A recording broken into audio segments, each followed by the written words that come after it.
Hello friends, welcome back to my YouTube channel. तो आज मैं आपके लिए लेके आई हूँ बीएड के बारे में सारा कुछ कि बीएड अगर आप बीएड करते हैं कहीं से भी तो आपके फर्स्ट ईयर के सिलेबस में क्या रहता है, कौन कौन से सब्जेक्ट आपको पढ़ने पड़ते हैं, किस सब्जेक्ट की कितनी वेटेज होती है और आपकी फाइल्स कितनी होती है, पेडागोजी क्या होती है। इसके बाद आपका जो एग्ज़ाम पैटर्न आता है वो कैसे आते हैं, कितने नंबर ऑफ क्वेश्चन आते हैं, कितने आपको अटैम्प्ट करने होते हैं, किस सब्जेक्ट की कितनी ज़्यादा इंपॉर्टेंस है, आप पेडागोजी वाले सब्जेक्ट्स कैसे चूज़ कर सकते हैं, पेडागोजी क्या होती है और उसके अंदर कितने सब्जेक्ट्स होते हैं। तो जो ये वीडियो है ये स्पेशली कुरुक्षेत्र यूनिवर्सिटी के स्टूडेंट्स के लिए और उनसे एफिलेटेड कॉलेज जो भी है उनके बच्चों के लिए है।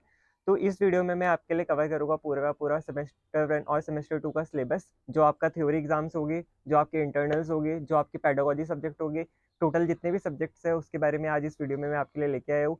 तो आइए चलते हैं अपनी वीडियो की तरफ और देखते हैं कि इस सेमेस्टर के सिलेबस में आपके पास क्या-क्या है। तो आज मैं आपके लिए लेके आया हूँ बीएड फर्स्ट ईयर का सिलेबस। इस वीडियो के अंदर हम देखेंगे कि आपके सिलेबस के अंदर कितने सब्जेक्ट्स थे टोटल, उसकी मार्किंग स्कीम क्या है और आपका जो क्वेश्चन पेपर का पैटर्न होता है वो कैसे होता है। सबसे पहले तो अगर हम सब्जेक्ट की बात कर ले तो आपके पास यहाँ पे टोटल देखते हैं कितने सब्जेक्ट है। तो टोटल जो आपके पास सब्जेक्ट रहते हैं वो टोटल 8 सब्जेक्ट होते हैं। 8 में से जो 6 सब्जेक्ट होते हैं ये सारी क्लास के जो भी फर्स्ट ईयर के स्टूडेंट होते हैं बीएड के, उनके सबके सेम होते हैं। लेकिन जो सब्जेक्ट नंबर 7 और सब्जेक्ट नंबर 8 है जिसको हम पेडागोजी कहते हैं, पेडागोजी आपके क्या होते हैं, जो आप सब्जेक्ट चूज करते हैं। तो यहाँ पे टोटल हमारे पास कितने सब्जेक्ट होते हैं, जो पेडागोजी 1 होती है और जो पेडागोजी 2 होती है वो हमारे पास सब्जेक्ट चॉइसेस होती है। मतलब कि आपने सुना होगा बीएड करते हैं हम तो हम स्कूल में क्या पढ़ाते हैं कि आपने किसका टीचर बनना है, हिंदी, इंग्लिश, मैथ, साइंस, जिस भी चीज़ का आपने टीचर बनना है, तो आपके पास यहाँ पे सब्जेक्ट कॉम्बिनेशन होते हैं। अगर जैसे कि कोई हमारे पास साइंस का स्टूडेंट है, साइंस वाला क्या कॉम्बिनेशन रखते हैं हमारा, मैथ प्लस साइंस उसके पास सब्जेक्ट होता है। जो उसका पेडागोजी 1 वाला सब्जेक्ट होता है वो मैथ्स होता है और पेडागोजी 2 वाला सब्जेक्ट कौन सा होता है, साइंस। जो हमारा आर्ट्स वाला स्टूडेंट है, आर्ट्स वाले स्टूडेंट के पास क्या होता है, एक तो मेन सब्जेक्ट रहता है उसका एसएसटी। इसके अलावा वो कोई भी एक लैंग्वेज चूज कर सकता है जो उसने ग्रेजुएशन में पढ़ी है। वो लैंग्वेज क्या होती है, हिंदी, इंग्लिश, पंजाबी, संस्कृत, जो भी उसने लैंग्वेज पढ़ी है उसको वो पेडागोजी 2 सब्जेक्ट में ले सकता है। और जो हमारे पास कॉमर्स का बच्चा है उसके लिए हमारे पास क्या है, वो हमारा क्या ले सकता है, एक तो वो लैंग्वेज ले सकता है कोई भी, English, Hindi, math, science, Punjabi. इसके अलावा इसके पास क्या रहता है, इकोनॉमिक्स, या इसके अलावा ये कोई भी अपना सब्जेक्ट ले सकता है। तो अगर हम बात करते हैं स्टार्टिंग से सब्जेक्ट की, जो सबसे पहला सब्जेक्ट रहता है हमारा वो रहता है चाइल्डहुड एंड ग्रोइंग अप। इसका जो वेटेज है वो आपका है 80+20। 80 मार्क्स होते हैं आपके थ्योरी एग्जाम के और 20 मार्क्स होते हैं आपके internal. Childhood and growing up का मतलब क्या है, ये सिलेबस में है क्यों। तो चाइल्डहुड एंड ग्रोइंग अप, अब हम बच्चों को पढ़ाने जा रहे हैं। सबसे पहले तो आपको बच्चों से ही फैमिलियर होना पड़ेगा कि आखिर बच्चे बड़े कैसे होते हैं, उनको कैसे कैसे उनके अंदर ट्रांसफॉर्मेशन आती है, क्या क्या उनकी नीड्स होती है, क्या क्या उनकी कैसे उनकी ग्रोथ हो रही है ओवरऑल, उस हिसाब से हम बच्चों को पढ़ाएंगे भाई। प्राइमरी के लिए अलग कोर्स होता है, सुना ही होगा आपने, ईटीटी, एनटीटी, उसके बाद जेबीटी, उसके बाद बीएड करते हैं, डीएलएड करते हैं बच्चे। तो इसका मतलब क्या है, तो ये जो पहली बुक है आपकी चाइल्डहुड एंड ग्रोइंग अप, इसके अंदर हम क्या पढ़ेंगे कि बच्चे कैसे बड़े होते हैं, वो कैसे कैसे बड़े हुए, चाइल्डहुड क्या होता है, जब वो बड़े हुए उसके अंदर क्या क्या चेंजेस आए, ये सब कुछ आपका किसमें कवर होगा, आपकी बुक 1 में। अगला जो टॉपिक है हमारा वो है contemporary India and the education. ये भी आपका 80 मार्क्स का थ्योरी का एग्जाम होगा और 20 मार्क्स इसके इंटरनल होगी। कंटेम्परेरी इंडिया मतलब कि आधुनिक भारत और उसकी शिक्षा। इसका मतलब है कि भारत में जो पढ़ाई थी वो कैसे चलती आ रही है, कहाँ से एजुकेशन सिस्टम स्टार्ट हुआ था, कहाँ से वो अब है, कहाँ पे वो आगे होगा, न्यू एजुकेशन पॉलिसी आई, क्या आगे कोई और पॉलिसी आएगी। तो इसके अंदर क्या है, हमारा जितने भी हमारे यहाँ पे एजुकेशन से रिलेटेड इंडिया के अंदर जो जो चीजें अभी तक चेंज हुई है, क्या कॉन्स्टिट्यूशन के अंदर लिखा हुआ है, क्या इसके अंदर सारे राइट्स है, वो सब कुछ आपके किसके अंदर लिखी, किसके अंदर आएगा, कॉन्टेम्परेरी इंडिया इन एजुकेशन। अगला जो हमारा थर्ड बुक है वो है लर्निंग एंड टीचिंग। जो मेन है सारा का सारा वो आपको इसमें सिखाया जाएगा, लर्निंग एंड टीचिंग। मतलब कि टीचिंग क्या होती है, लर्निंग क्या होती है, कैसे पढ़ाते हैं, टीचिंग का तरीका क्या होता है। ये सब भी आपका कितने का, 80 मार्क्स के थ्योरी पेपर और 20 मार्क्स का आपका इंटरनल। इसके बाद रहेगा लैंग्वेज अक्रॉस करिकुलम। करिकुलम क्या होता है, अब दो चीजें होती है, एक होता है करिकुलम और एक होता है सिलेबस। दोनों चीज़ों में बहुत ज़्यादा डिफरेंस है। जो सिलेबस होता है वो आपका एकेडमिक सारा का सारा कवर करता है कि एक साल के अंदर बच्चों को क्या क्या क्या पढ़ाया जाएगा, उस चीज़ को कहते हैं सिलेबस। जैसे कि अगर मैं बात कर लूँ कि आपका ट्वेल्थ क्लास के मैथ्स के सिलेबस में क्या है, डिफ्रेंशिएशन वगैरह, तो बच्चे का जो मैथ्स का सिलेबस है वो जो बुक के अंदर लिखा गया है वो सारा उसका सिलेबस है। और अगर हम करिकुलम की बात करें तो करिकुलम का मतलब होता है पढ़ाई के साथ साथ उसे एक्स्ट्रा एक्टिविटीज क्या कराई जाएगी। जैसे उसे कोई गेम्स खिलाई जाएगी, उसे किसी कैंप में लेके जाएगा, एनएसएस, एनसीसी, कोई म्यूजिक कंपटीशन, डांस कंपटीशन। तो जो ओवरऑल चीजें होती है जो पढ़ाई के साथ इंक्लूड करती है उसको कहते हैं हम करिकुलम। तो इस बुक के अंदर हम पढ़ेंगे जो आपका करिकुलम है उसके अक्रॉस कौन कौन सी लैंग्वेजेस है, क्या है वो। ये आपका 40 मार्क्स का इसके अंदर थ्योरी होती है, 10 मार्क्स का आपका इंटरनल होता है। इसके बाद है अंडरस्टैंडिंग डिसिप्लिन्स एंड सब्जेक्ट्स। इसके अंदर हम पढ़ेंगे हर एक सब्जेक्ट के बारे में, उनका क्या डिसिप्लिन है, उसका हम सारी की सारी चीज़ें आपके सब्जेक्ट से रिलेटेड पढ़ेंगे। तो ये आपका 40 मार्क्स का है, आपका इंटरनल है, एक्सटर्नल है, और 10 मार्क्स के आपके इंटरनल है इसके अंदर। इसके बाद है जेंडर, स्कूल एंड सोसाइटी। ये भी आपका 40 मार्क्स का आपका एक्सटर्नल और 10 मार्क्स का इंटरनल रहेगा इसके अंदर। जेंडर, स्कूल एंड सोसाइटी, यहाँ पे जो आपके टॉपिक लिखे हुए हैं, यहाँ पे जो आपको वर्ड्स दिख रहे हैं मेन में, जैसे कि चाइल्डहुड हो गया, ग्रोइंग अप हो गया, कंटेम्प्रेरी एजुकेशन हो गया, लर्निंग, टीचिंग, ये जो मेन वर्ड्स है यही सारे आपका सिलेबस में है। जो आपकी सारी बुक्स है वो इन्हीं के ऊपर डील करती है। इसी वर्ड को उठा के पूरी बुक आपके प्रिंटेड है। जैसे यहाँ पे जेंडर है, स्कूल है एंड सोसाइटी है, तो इस पूरी बुक के अंदर आपको सिर्फ यही बताया हुआ है कि जेंडर क्या होता है, जेंडर बाइस क्या होता है, जेंडर इक्वलिटी क्या होती है, वुमेन्स डिस्क्रिमिनेशन क्या होता है, वुमेन एम्पावरमेंट क्या होता है, स्कूल के अंदर क्या रोल है, सोसाइटी के अंदर क्या रोल है। इसके अंदर पूरा का पूरा आपको जेंडर के बारे में बताया हुआ है कि क्या किस राइट्स क्या राइट्स है माइनॉरिटीज के पास, इकोनॉमिकल वीकर सेक्शन क्या होता है, एसटी के साथ वुमेन्स भी ऐड है, क्या चीजें है वो सारी की सारी वो आपको इसमें बताया हुआ है। तो ये आपका 40 मार्क्स का आपका इसका एक्सटर्नल हो गया और 10 मार्क्स के आपके इंटरनल हो गए। अब हम बात करते हैं पेडागोजी। जो सारी की सारी बीएड है वो किसके ऊपर बेस्ड है, आपकी इसके ऊपर। ये सब्जेक्ट कॉम्बिनेशन आपके बहुत ज़्यादा इंपॉर्टेंट है। अगर हम इसकी बात करें तो अब जो हमारे पास पेडागोजी सब्जेक्ट है, ये जो सारा का सारा है आपका, ये बहुत ज़्यादा इंपॉर्टेंट है आपके लिए। क्योंकि जो भी आप यहाँ पे सब्जेक्ट चूज करते हैं उसके बिहाफ पे आगे आपको जॉब मिलती है। अगर आपने सब्जेक्ट कॉम्बिनेशन इसके अंदर से चूज कर लिया, किसी साइंस वाले ने मैथ्स ले लिया और भाई एक लैंग्वेज ले ली, तो इससे क्या होगा, उसके साइंस की अपॉर्चुनिटी चलेगी, है ना, वो साइंस भी पढ़ा सकता था। अब साइंस में इसके पास कितने सारे ऑप्शन थे, बायो था, केमिस्ट्री था, इसके बाद फिजिक्स था, इतने सारे ऑप्शन थे। तो जो आपका पेडागोजी सब्जेक्ट होता है ये आप थोड़ा सा टाइम लेके टीचर से डिस्कस करके थोड़ा नॉलेज इकट्ठा करके अपने पेडागोजी सब्जेक्ट को चूज करना। पेडागोजी होता है जैसे कि मान लो मैं साइंस स्टूडेंट हूँ और मैंने पेडागोजी सब्जेक्ट लिया है, ठीक है। और जो मेरा पेडागोजी सब्जेक्ट रहेगा वो क्या था मेरा, सबसे पहला था पेडागोजी ऑफ मैथ्स, और अगला है मेरा पेडागोजी ऑफ साइंस। तो मुझे पेडागोजी में ये सब्जेक्ट पढ़ने हैं। पेडागोजी का मतलब होता है पढ़ाने का तरीका, ठीक है, कि पढ़ाया कैसे जाएगा मैथ्स। पेडागोजी ऑफ साइंस मतलब साइंस कैसे पढ़ाई जाएगी। इसका मतलब ये नहीं है कि इसके अंदर आपको भाई प्लस माइनस के क्वेश्चन कराएंगे, डिफरेंशिएशन, ट्रिग्नोमेट्री, इंटीग्रेशन ये करा रहे हैं।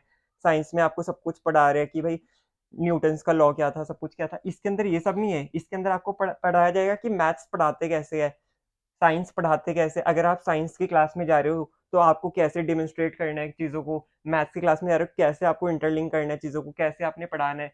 तो जो भी मैथ्स को पढ़ाने का तरीका है, मैथ्स है क्या, कहाँ से आया, क्या नीड है मैथ्स की, इंपॉर्टेंस क्या है, स्कोप क्या है, नेचर क्या है, वही सारी की सारी ये दोनों चीज़ें ऑलमोस्ट सेम है। बस इसके अंदर आपको मैथ्स की लाइन में पढ़ाया जाता है और इसकी में आपको साइंस की टर्म्स में पढ़ाया जाता है। ये आपके जो सब्जेक्ट रहे ये बहुत ज़्यादा इंपॉर्टेंट है। इसमें आपका 80 नंबर का आपका क्या होता है, थ्योरी एग्जाम, और 20 मार्क्स इंटरनल।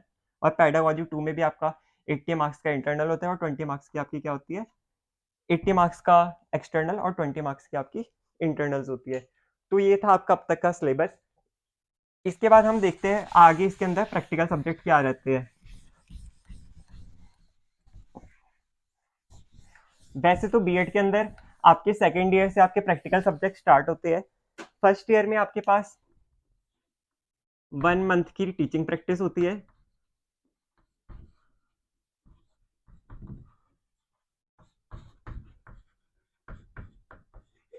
जो फर्स्ट ईयर होता है आपका बीएड का, ठीक है, इसके अंदर आपको क्या कराया जाता है, 1 महीने की टीचिंग प्रैक्टिस करनी होती है किसी भी स्कूल में जाके। बेसिकली जो टीचिंग प्रैक्टिस होती है इसके अंदर आपको पढ़ाना नहीं होता है, इसके अंदर आपको क्या करना होता है, ऑब्जर्व करना होता है कि भाई स्कूल कैसे रन करता है, स्कूल के अंदर क्या क्या रूल्स एंड रेगुलेशन होते हैं, कैसी फाइल्स बनाई जाती है, कैसे डेकोरम मेंटेन करते हैं, सब कुछ वो किसमें आपको फर्स्ट मंथ में, फर्स्ट ईयर में किया जाता है। जो बीएड का सेकेंड ईयर होता है, सेकेंड ईयर के अंदर आपके पास क्या होती है, 4 मंथ की, 4 मंथ्स की आपके पास टीचिंग प्रैक्टिस होती है, इसको हम टीपीपी कहते हैं। ये आपको कोई भी स्कूल में, जो आपका एफिलेटेड स्कूल कॉलेज है वो कहाँ पे है, जैसे कि कुरुक्षेत्र यूनिवर्सिटी है तो वो हरियाणा में आती है, तो हरियाणा के अंदर जो भी आपका एफिलेटेड कॉलेज स्कूल होगा, वहाँ पे आपको 4 महीने की टीचिंग प्रैक्टिस करनी होती है, जहाँ पे आपको अपना पूरा का पूरा अटेंडेंस रजिस्टर, इसके बाद आपको अपना स्टडी प्लान, इसके बाद आपको फाइल्स, जो जो चीजें होती है ना इसके अंदर सारी की सारी, टीचिंग प्लान, जैसे स्कूल में टीचर्स रजिस्टर मेंटेन करती थी, सब कुछ, भाई डिस्प्ले बोर्ड होता है स्कूल में, उसकी क्या इंपॉर्टेंस थी, सब कुछ वो आपको, सब सारी चीजें जो टीचिंग प्रैक्टिस है यहाँ पे आपको प्रैक्टिकल सीखने को मिलेगा, ठीक है। तो ये आपका था सारा का सारा यहाँ पे कि क्या होता है बीएड के अंदर। अब इसके बाद हम बात करते हैं प्रैक्टिकल सब्जेक्ट की। तो जो प्रैक्टिकल सब्जेक्ट होते हैं वो आपके सेकेंड ईयर में होते हैं।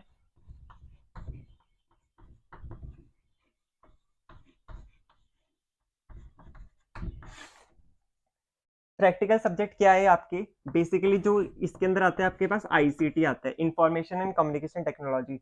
इसके अंदर बेसिकली आपको क्या सिखाया जाता है, कंप्यूटर के बारे में सिखाया जाता है।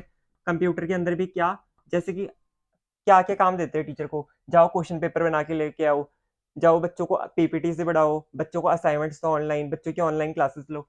तो इस वजह से डिजिटलाइजेशन होने के बाद आपका आईसीटी इन्वॉल्व कर दिया गया है सिलेबस के अंदर, जिसके अंदर आपको कंप्यूटर सिखाया जाता है। कंप्यूटर के अंदर आपको पूरा एमएस ऑफिस अच्छे से सिखाया जाता है, वर्ड एक्सेल पावर पॉइंट सारी चीज़ें। इसके अलावा आपको मेल भेजना, जो जो चीज़ें टीचर के काम आती है कंप्यूटर से रिलेटेड, वो आपको यहाँ पे सिखाई जाती है। जो आपका एक्सटर्नल आता है वो आपको लैब में पीसी दे देगा, आपको बोल देगा कि जाओ ये अटेंडेंस शीट बना के दिखाओ, जाओ एक्सेल पे डाटा बना के दिखाओ, ये करके दिखाओ, मेल भेज के दिखाओ। तो ये सब क्या है, आपका प्रैक्टिकल सब्जेक्ट है। अगर हम एग्जाम पैटर्न की बात कर ले कि इसका एग्जाम होता कैसे है, तो जो हमारा एग्जाम पैटर्न है उसको थोड़ा सा ध्यान में रखना।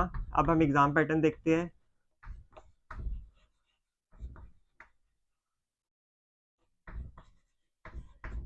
बीएड फ्रॉम कुरुक्षेत्र यूनिवर्सिटी, जो आपका सिलेबस है, एग्जाम पैटर्न है बीएड का कुरुक्षेत्र यूनिवर्सिटी में, वो क्या है। तो जो आपके पास यहाँ पे टोटल कितने क्वेश्चन होते हैं, टोटल 9 क्वेश्चन होते हैं, जिसके अंदर से आपने कितने अटेम्प्ट करने होते हैं, जिसके अंदर से आपने अटेम्प्ट करने होते हैं टोटल 5 क्वेश्चन।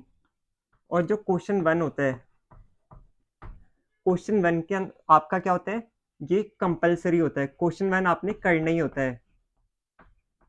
क्वेश्चन 1 के अंदर आपके पास क्या होते हैं, 4 क्वेश्चन होते हैं, 1 2 3 4, और ये चारों के चारों कितने मार्क्स होते हैं, 4 मार्क्स के। तो जो आपका क्वेश्चन 1 था ये टोटल कितने मार्क्स का हो गया, ये हो गया 16 मार्क्स का। इसके बाद आपके पास होती है आगे 4 unit, unit 1, unit 2, unit 3, unit 4। इसके अंदर क्या होता है, अब आपके पास हर यूनिट के अंदर 2 क्वेश्चन होते हैं, जैसे कि question 1 comma question 2, question 3, question 4, question 5, question 6, question 7, question 8। अब आपको इस यूनिट में से भी कोई एक करना है, कोई एक क्वेश्चन करना है, इसमें से भी कोई एक करना है, एक करना है, एक करना है। 2 क्वेश्चन आएंगे एक यूनिट में से, जिसमें से आपको कोई एक क्वेश्चन करना है। इसमें हर एक क्वेश्चन आपका 16 मार्क्स का होगा, 16 मार्क्स का होगा, 16 मार्क्स का होगा, 16 मार्क्स का होगा। तो टोटल 16 5 80। तो जो आपका ये थ्योरी एग्जाम होगा वो कितने मार्क्स का होगा, 80 मार्क्स का। तो ये आपका क्या है, क्वेश्चन पैट एग्जाम पैटर्न।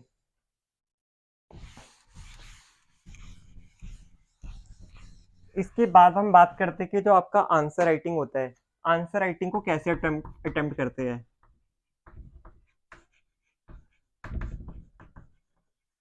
अब भाई कितने मार्क्स, 16 मार्क्स का आपका क्वेश्चन है। 16 मार्क्स के अंदर कम से कम आपको कितने पेजेस भरने होंगे? 6 से लेके 8 के बीच में। इतने पेजेस आप भरोगे तब जाके आपको 16 मार्क्स मिलेंगे। और जो आपके 4 मार्क्स वाला है, इसके अंदर कम से कम आपको 2 पेजेस भरने पड़ेंगे। अब बात करते हैं कि यहाँ पे जो क्वेश्चन है उसको कैसे अटेम्प्ट करा जाता है। सबसे पहले तो जो भी आपको क्वेश्चन दिया हुआ है उसका हम क्या लिखेंगे? इंट्रोडक्शन। मान लेते हैं हमसे पूछा कि ग्रोथ क्या होती है, ग्रोथ एंड डेवलपमेंट के बारे में हमसे पूछा गया कि भाई ये क्या होती है। तो सबसे पहले हमने इंट्रोडक्शन लिखना है, थोड़ा सा ग्रोथ एंड डेवलपमेंट के बारे में। इसको हम 5-6 लाइंस में लिख सकते हैं, या एक पेज भर सकते हो, इसके अंदर हाफ पेज भर सकते हो। इसके बाद आपने क्या लिखना होता है? इसके बाद आपने लिखनी होती है डेफिनेशन। इसके अंदर डेफिनेशन बहुत ज्यादा इंपॉर्टेंट होती है। डेफिनेशन का मतलब होता है कि भाई ग्रोथ के लिए किसी ना किसी साइंटिस्ट ने, किसी ना किसी ने कोई डेफिनेशन दी होगी। तो वो डेफिनेशन आपको एज इट इज लिखनी है, बिना उसकी ग्रामर चेंज करे हुए, कि किसने कही और क्या बात कही, किसने कही क्या बात कही, किसने कही क्या बात कही। वो सारी आपको एज इट इज लिखनी है। ये कम से कम आपको 4 या 5 तो लिखनी ही लिखनी है, और इससे ज्यादा लिखोगे तो अच्छी बात है। इसके बाद जो आपका रहता है वो आपका रहता है मेन बॉडी। जो आंसर उन्होंने पूछा है वो सारा का सारा आपने लिखना है, पूरी का पूरा यहाँ पे लिखना है। और इसके अंदर आपने कम से कम अपने 3 से लेके 5 पेजेस भरने हैं, जो आपका मेन बॉडी पूछा है। और लास्ट में आपने क्या लिखना है? कंक्लूजन। कंक्लूजन ज्यादा बड़ा नहीं होना चाहिए। कंक्लूजन में आपने वही सब लिखना है जो आपने यहाँ पे लिखा है। ये हद से हद आपका हाफ पेज का होना चाहिए। तो ये था आपका क्वेश्चन अटेम्प्ट करने का फॉर्मेट। यही जो के यू है, अगर आप यही पैटर्न फॉलो करोगे, ऐसे ही अपना आंसर राइट करोगे, तो आपको यहाँ पे फुल मार्क्स मिलेंगे। अदरवाइज आपके मार्क्स कट हो सकते हैं। इंट्रोडक्शन का 1 मार्क्स है, कंक्लूजन लिखने का 1 मार्क्स है, इसके अलावा बाकी बॉडी का पार्ट है। ये दोनों चीजें तो आपके पेजेस ही ऐड कर रही है। तो ये आपका था आंसर राइटिंग का। इसके अलावा जो कुछ होगा वो हम अगली वीडियो में देखेंगे। अगली वीडियो में मैं आपके लिए लेके आऊंगा कि हर एक बुक का, हर एक चैप्टर का डिटेल डिस्क्रिप्शन, उसके बारे में हम पढ़ेंगे कि उसके अंदर क्या क्या है। आई होप आपको इस वीडियो के जरिए समझ में आया हो। मिलते हैं अगली वीडियो में एक नए कंटेंट के साथ।